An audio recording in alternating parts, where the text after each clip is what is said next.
Bom, mas agora que já está todo mundo energizado, então todo mundo pronto para aprender mais, né? Então agora eu vou anunciar o nosso próximo painel. Vamos falar agora sobre o cenário das cidades do século XXI, sobre a urbanização em alta velocidade, os espaços que estão se adaptando e a tecnologia que hoje faz parte de cada esquina. Bom, mas como que a gente consegue entender a história por trás dessas transformações? Como a arquitetura, o design e a inovação estão convergindo para criar espaços urbanos mais harmoniosos e eficientes?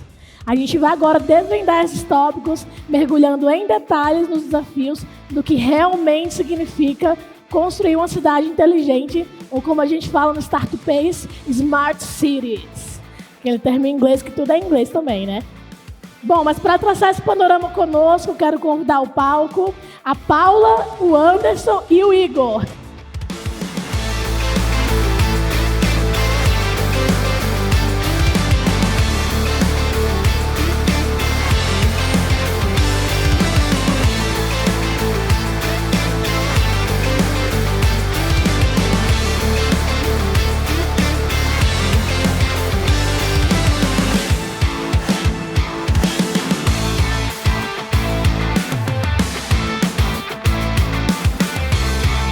Tarde, tudo bem?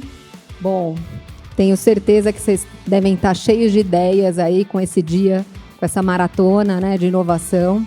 E aqui vamos ter mais um painel para falar sobre cidades inteligentes, que a Mona já adiantou um pouquinho aí o tema. É um tema bem interessante, bem atual.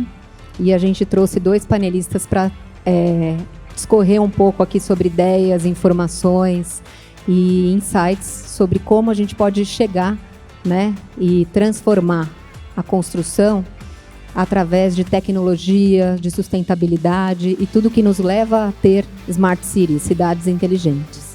Então eu vou apresentar para vocês o Igor. O Igor Macedo, ele é arquiteto e urbanista. Ele é sócio-administrador da Tetro Arquitetura e Engenharia. E também quero apresentar o Anderson Mello, CEO na Modulares Offsite Building. Depois eles vão contar um pouquinho para vocês sobre as empresas deles, as ideias e todas os insights que permeiam o trabalho deles, tá? Em cada um dos negócios. Eu sou a Paula Cury, eu sou diretora de Marketing, Produtos e Serviços da ArcelorMittal Brasil, Longos, divisão Longos, e eu vou ser a moderadora desse painel, tá bom? Eu tenho algumas perguntas aqui para eles, mas antes de trazer essas perguntas, eu separei aqui um texto sobre cidades inteligentes, porque tem muitas definições, né? Isso está sendo atualizado, está sendo construído, né? Com muita gente pensando em volta, né, dessas soluções que trazem construções, cidades inteligentes. Então, eu trouxe uma definição que eu encontrei, tá? No site da FIA. O que é uma cidade inteligente? Uma cidade inteligente é um modelo urbano que utiliza tecnologias avançadas para aprimorar a qualidade de vida e promover a eficiência em diversos setores.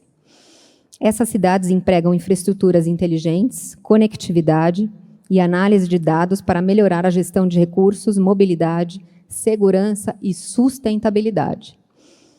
A integração de sistemas de informação e comunicação permite aos seus gestores tomarem decisões com base em informação, otimizando os serviços públicos. O objetivo é criar um ambiente urbano mais eficiente, seguro, sustentável e inclusivo, né? A gente precisa muito disso. E outra forma de entender o que são as cidades inteligentes e sustentáveis é conhecendo mais a fundo os benefícios que esse modelo de urbanização traz. Eu vou falar sobre um benefício, que aí eu acho que faz muita conexão com o que tanto o Igor quanto o Anderson têm para trazer para nós, de reflexões sobre esse tema. E ele tem a ver com infraestrutura sustentável. Uma infraestrutura sustentável na cidade inteligente engloba concepção, planejamento e construção dos edifícios, vias públicas e instalações urbanas com um enfoque ecológico. Para isso, são utilizados materiais recicláveis, sistemas de drenagem para evitar inundações, integração de espaços verdes e design inteligente que promovam a eficiência energética. Em algumas delas, prédios inteiros são projetados para se tornar viveiros de espécimes vegetais a céu aberto, como verdadeiras florestas verticais. São cidades inteligentes e sustentáveis e que o progresso urbano não está dissociado do respeito aos biomas e à vida. Esse benefício conecta muito com o papel e a forma de atuar, tanto da Tetro quanto da Modulares. E, com isso, eu gostaria de passar a palavra para eles e vou começar aqui as perguntas para ouvir um pouquinho do que eles têm para nos contar. Primeira pergunta para o Igor. Igor, conta um pouquinho sobre a Tetro, sobre você e sobre a essência da empresa, para todo mundo, por favor. A Tetro é formada por 3 sócios, eu, Débora e Carlos, e a nossa história começa em 2005, quando a gente ganhou um concurso para fazer a sede da Orquestra Sinfônica na Praça da Liberdade, um daqueles prédios antigos. Esse projeto acabou desenvolvendo e virando o Memorial Minas Gerais, na Praça da Liberdade. E esse projeto, por causa dele, a gente entrou na área de mineração. Ficamos 10 anos trabalhando só com projetos industriais, desde a cava, passando pelo silo de carregamento, até o Porto de Tubarões, a gente fez de tudo. Mas essa empresa, essa Tetro inicial, tinha um problema, que ela só tinha um cliente. E a gente tinha uma empresa razoavelmente grande, com 25 funcionários.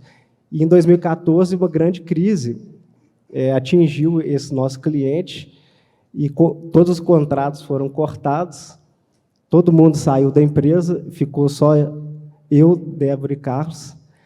Amargamos uns 2 anos sem faturamento, e eu acho que foi a melhor coisa que aconteceu, porque a gente decidiu, nesse momento, fazer o que a gente acreditava. A gente sentou nós 3 e falou assim, não, vamos fazer uma arquitetura que a gente acredita e não vamos dar o braço a torcer para nada. E a partir daí foi a mudança da empresa. Então, a Tetro, hoje, ela se caracteriza por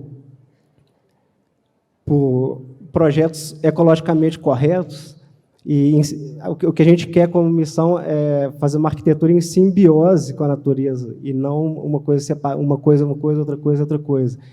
O meio que a natureza e a arquitetura, a construção ser a mesma, o mesmo ambiente. Então, essa é a nossa visão. E a gente achou várias vozes na arquitetura residencial. Foi quando várias pessoas foram chegando na Tetro, e é onde a gente atua hoje, no segmento residencial. Bacana. E, Anderson, conta um pouquinho sobre a Modulares, sobre você e a essência da empresa também. Legal. Boa tarde, pessoal. Muito feliz de estar aqui nesse evento fomentado pela Celor. Um dia intenso, de muito conhecimento. A gente tem muito o que agradecer, né, de ter tantos assuntos direcionados para a inovação, concentrados num único lugar, né? No final das contas, a inovação é o que vai formatar os nossos negócios, as nossas vidas, a sociedade, para onde a gente vai, né? Falando um pouquinho da Modulares, eu sou recém-chegado à Modulares, estou há cerca de pouco mais de 45 dias na empresa. Modulares é uma empresa de origem francesa, do segmento de construção modular, né? Construção off-site. Para quem não conhece, nunca ouviu falar em construção off-site, é um modelo de construção, é um método construtivo em que a construção ela acontece inteiramente dentro de um ambiente fabril, de uma fábrica, de uma indústria, né?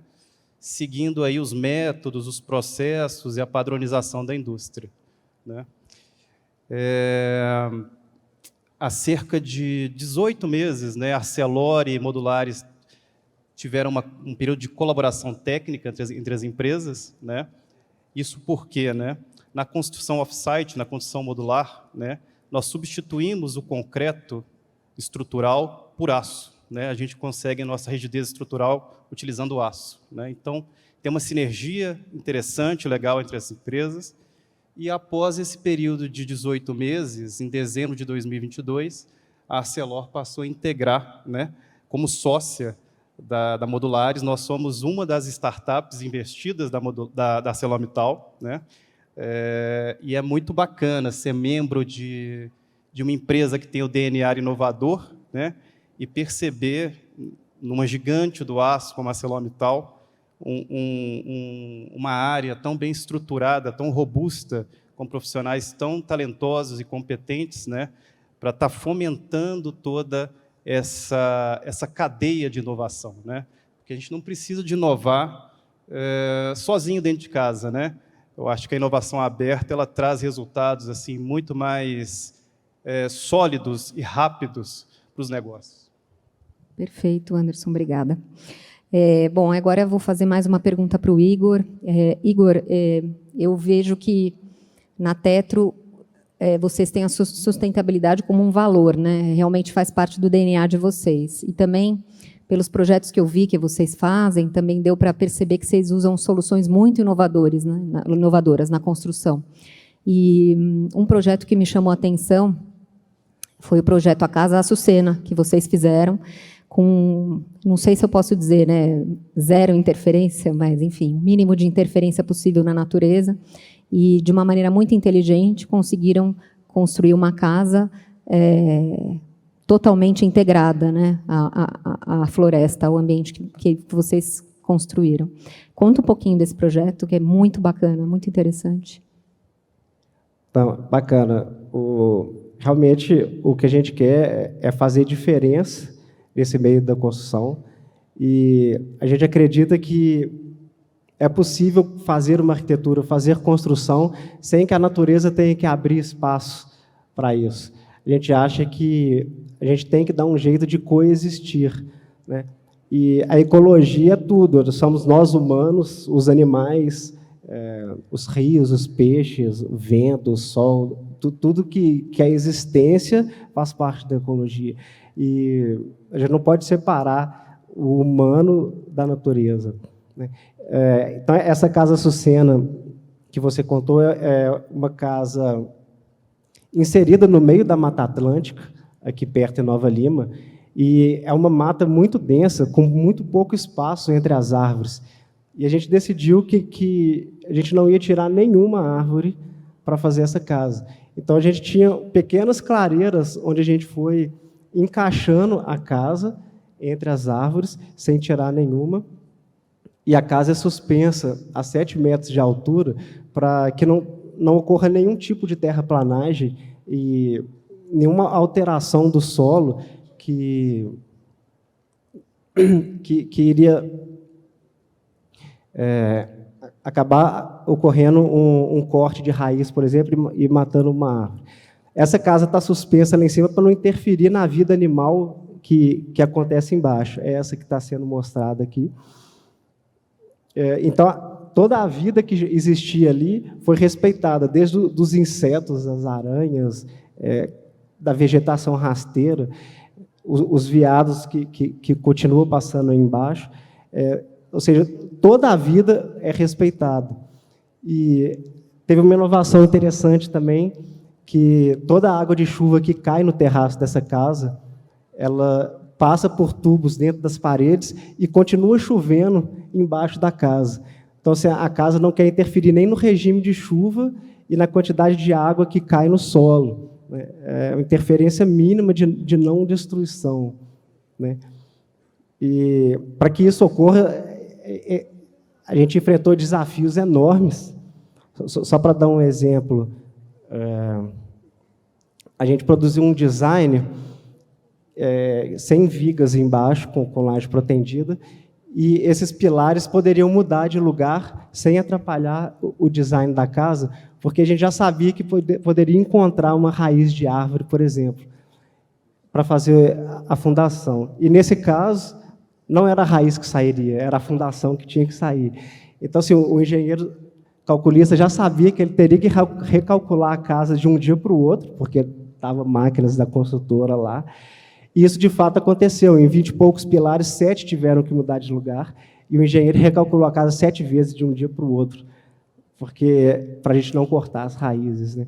Então, é um tanto de desafio que a gente tem que enfrentar para conseguir o resultado.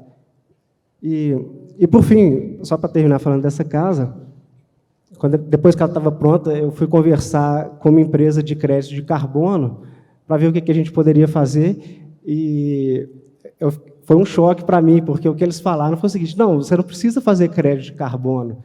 Você manteve todas as árvores da Mata Atlântica, árvores centenárias de 30 metros de altura. Então, isso é muito mais importante do que plantar um monte de árvorezinha pequena. Então, o crédito de carbono já estava ali, já não precisa gastar dinheiro como coisa extra, né? Ou seja, economizamos lá no começo do pensamento. Perfeito. Quer dizer, existem maneiras, né? Existem formas, né? Com certeza.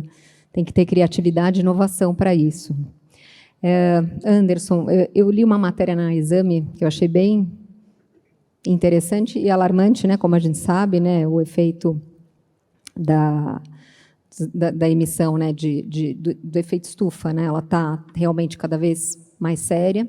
E a premissa do Acordo de Paris prevê que o Brasil se torne carbono neutro até em 2050.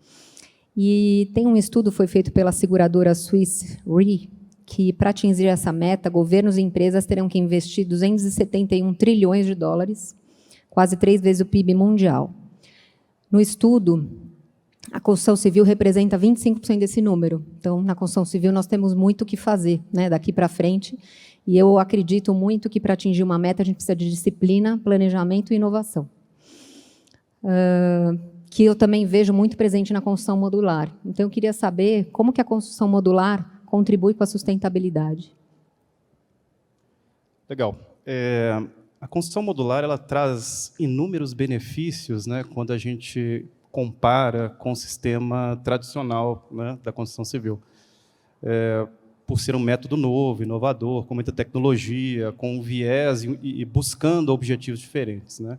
Mas, sem sombra de dúvida, a sustentabilidade é um grande ganho, um grande resultado da construção modular, do método construtivo modular, né? Por toda a construção ser executada em uma fábrica, um ambiente fabril, né, a gente parte do princípio que todo o dimensionamento de material é conhecido, né? Então, na construção modular, a previsibilidade de orçamento, material e prazo, ela é muito grande, né? O índice de acerto é muito grande, né? E todo esse material ele é dedicado, né, para a construção em fábrica, com pouquíssima sobra e pouquíssimo desperdício, né? E boa parte do que sobra, nós conseguimos reaproveitar no próprio processo, né? E uma sobra mínima que a gente não consiga reaproveitar, aí sim nós reciclamos, né? Nós temos toda uma triagem e reciclar material, acho que falhou um pouquinho, reciclar esse material está dentro da nossa cadeia de produção. Então, esse é um ponto, né, quando comparado com a indústria da construção civil, em que nós sabemos que o desperdício, né, ele é muito grande, né? Se começar a enumerar, acho que estava falhando um pouquinho, melhorou bastante. Se a gente começar a enumerar o que nós temos de desperdício aí de areia, cimento, brita, tijolo, telha, enfim, a lista não para, né? É uma lista grande. Quando nós comparamos com o método de construção modular, então, o primeiro ponto, aí, grande ponto, é a questão de não desperdício de material, né? O segundo grande ponto é a não utilização de água, né? A construção modular é uma construção seca, né? Nós não utilizamos água na construção, né? Rapidinho, a gente sabe disso, né? Infelizmente, pouquíssimas construtoras hoje, em 2023, elas têm um planejamento e uma organização para reuso de água, para utilizar água de reuso em seus empreendimentos, né? Então, é preocupante quando a gente está em 2023 e tem água potável, água que poderia ser utilizada para o consumo de todos nós aqui, sendo utilizado para erguer uma casa ou um edifício. Perfeito, muito interessante. Não, acho que vai dar. Igor, uma pergunta para você. Você, como arquiteto e urbanista, qual inovação ou qual tipo de atitude, né, na arquitetura que, se usada em maior escala, em grande escala, poderia causar uma transformação realmente em direção à construção de cidades inteligentes, né? Como que a gente poderia ter cidades mais bem planejadas, com alguns insights, algumas atitudes e metodologias usadas na arquitetura? Essa questão da atitude é muito importante, mas o que a gente vê, o que a gente tem como conceito na Tetro é de não destruir a existência do que existe no lugar para depois tentar fazer uma compensação daquilo, né? O próprio termo compensação já está errado, já está falando que você já errou e vai fazer o mínimo ali para compensar aquilo. Então, a gente tem que ter, não que compensação seja ruim, mas a gente tem que tomar cuidado para não achar que isso é suficiente. Eu acho que não é. Fazer uma fachadinha verde ou uma coberturazinha verde que você está resolvendo o problema da sustentabilidade. E a gente vê nesse crescimento urbano maluco e desordenado, é sempre a mesma história. A natureza existe e tem que abrir espaço para essa expansão, onde se vai arrasando tudo e depois vai se preocupar com o dano feito e tentar redimir alguma coisa, né? Mas, em grande escala, eu acho que uma das missões da Tetro é mostrar para os grandes empreendedores e para os investidores que todas essas questões ambientais urgentes, elas não vão contra o empreendimento, elas não vão diminuir o lucro. É isso que a gente quer mostrar, que é possível coexistir, né, as duas coisas no mesmo espaço, inclusive melhorando o que há no lugar. Só para dar um exemplo, de novo, nessa casa, foi feito todo um paisagismo lá embaixo, usando espécies nativas e frutíferas que servem de alimento para a fauna. Então, assim, a questão não é só manter aquilo ali, é melhorar o lugar, né? Não só para os humanos, mas para os bichos, para a vida como um todo, né? Então, eu estou sedento para ver esse tipo de coisa se expandir, esse tipo de pensamento se expandir por tudo que a gente faz, não só a Tetro, mas todos os profissionais da área da construção civil, porque o impacto é muito grande, né? E o coronavírus espalha-se muito rápido, mas as ideias também, né? Então, eu acho que é possível, sim, isso se espalhar e, em grande escala, isso faz diferença no mundo, sim. Perfeito. Anderson, vários países, né, como países da Europa, Japão, Estados Unidos, já avançaram bastante na construção modular. E eu queria que você falasse um pouquinho sobre os benefícios desse tipo de construção. Você já falou alguns, né, voltados para a sustentabilidade, mas eu queria que você falasse um pouquinho mais sobre os benefícios desse tipo de metodologia construtiva. Legal. Sustentabilidade é um ponto importante. Eu vejo que outro ponto assim que realmente grita aos olhos, né, e todos os benefícios da construção modular, eles acabam gritando mesmo, né? Eles são tão explícitos quando comparados à construção tradicional, à indústria da construção tradicional, né? O primeiro deles é a agilidade, a velocidade, né? Nós conseguimos construir, desde a data zero, o início de projeto, até o dia que o empreendimento é inaugurado, né? O nosso tempo médio entre projeto, fabricação e implantação, ele está em torno de 30%, 40% de um empreendimento tradicional.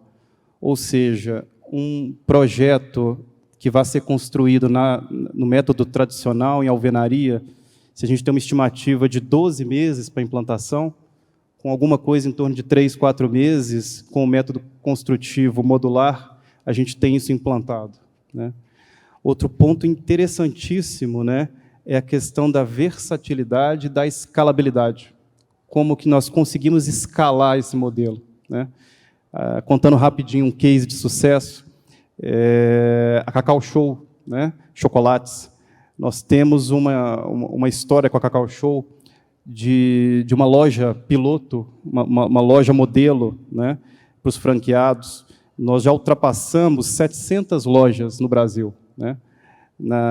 Eu sou recém-chegado na Modulares, mas na semana passada eu recebi uma ligação do diretor de inovação da Cacau Show, eles tinham acabado de receber um prêmio de inovação do IBEVAR, que é um instituto de fomento do varejo, né? E eles cadastraram o nosso case lá das lojas modelo, né? E o case foi vencedor. É o maior case brasileiro de implantação modular para o varejo, né? Então, após a concepção de projeto, teste, aprovação, para você escalar esse modelo, é uma coisa impressionante, né? Outro ponto importante é a segurança, né? Como todo o processo de fabricação ele acontece numa fábrica, né? Nós temos uma estimativa aí que, com 4 profissionais, nós fazemos, né, o trabalho de 20 na construção civil tradicional. Então, nós temos menos pessoas em campo, menos pessoas transitando, menos pessoas expostas ao risco, né? Isso faz muito sentido em ambientes industriais, né? Que, além do risco da implantação, existe também o risco da própria atividade, né? E, por fim, vou voltar nele, porque é importantíssima a sustentabilidade, né? Falando que um ponto importante é que nós conseguimos, numa instalação, né, relocar, mudar de local. Então, num ambiente de mineração, por exemplo, né, em que prédio administrativo, cozinha, eles estão ali próximos à mina, né, com 5, 10, 8, 12 anos, se aquela reserva foi exaurida e o ponto de mineração passa a ser um pouco mais à frente, nós conseguimos relocar toda essa estrutura, né, e remontar no novo ponto de fabricação. Então, isso é muito interessante, né?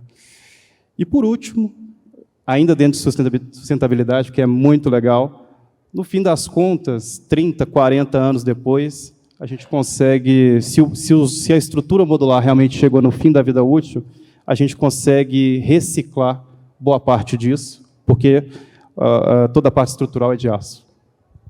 E o aço é totalmente reciclado. Muito bom, muitas vantagens e realmente é interessante ver também a complementaridade, né, dos métodos. Quer dizer, numa arquitetura convencional, dá para se fazer de uma maneira sustentável e contribuir, né, com o objetivo de criar cidades inteligentes, e numa metodologia que está avançando aqui no Brasil, a gente também tem vantagens. Acho que elas se complementam. E aí, a minha pergunta para o Igor. Vocês têm muitos prêmios, né, de arquitetura. E como não só vocês são influentes, formadores de opinião, junto aos clientes de vocês, mas também a todo o setor, né, de arquitetura. Então, a pergunta que eu faço é, sabendo dessa influência, e a gente tem que usar a influência sempre de uma maneira muito positiva, e eu vejo que vocês fazem isso, como fazer, como vocês podem ser esse agente de mudança para transformar e trazer sustentabilidade para o mercado, né?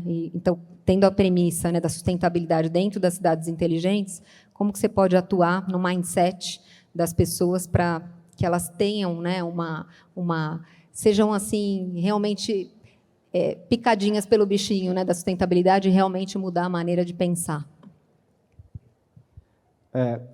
Eu acho que, primeiramente, nós temos que nos reflorestarmos.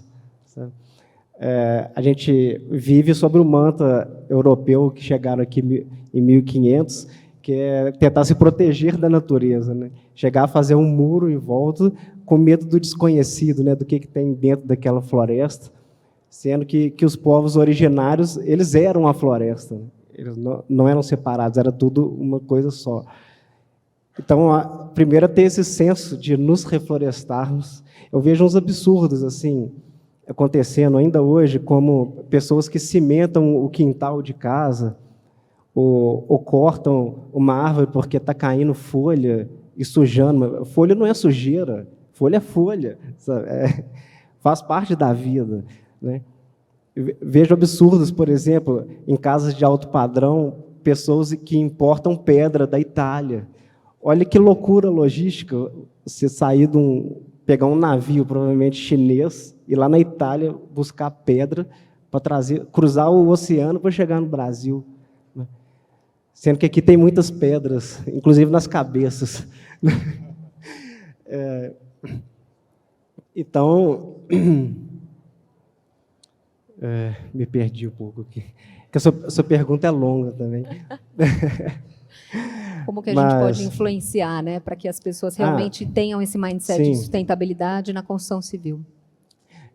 E a gente encara essa mudança como um manifesto mesmo das pessoas que estão aqui, e para que isso se espalhe cada vez mais, porque é muito urgente, sabe?